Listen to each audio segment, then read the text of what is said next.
a lot of experience working with professional athletes. And I know this is an area that a lot of coaches, as they get into strength and conditioning, want to get to. They want to be, working in the pros, whether that's a team setting or the private sector. Yep.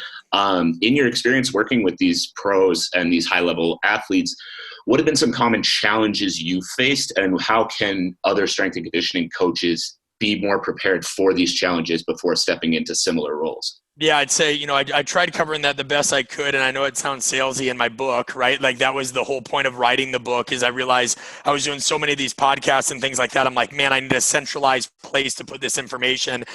So I'll just touch on a few of them, right? A non-exhaustive list. But if you are wanting to work with professional athletes, one, I think you need to realize that professional athletes aren't the end all be all.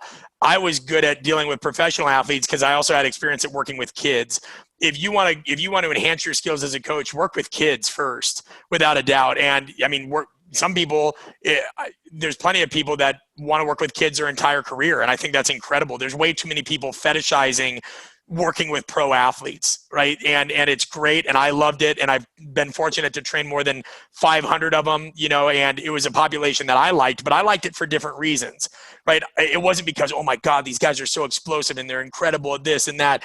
Sure, that's cool. I liked it because it was a bigger challenge psychologically. You have guys that already have ingrained egos, kind of their own biases, their own agenda. It's a psychological challenge. It was more of a challenge for my coaching, in the same way that people work with kids. It's harder oftentimes to teach them certain movements, right? It's easier to teach a professional athlete, let's say a wide receiver, how to march and skip and pop and float than it is 10-year-old Billy, Susie, Tommy, Janie, or Sally.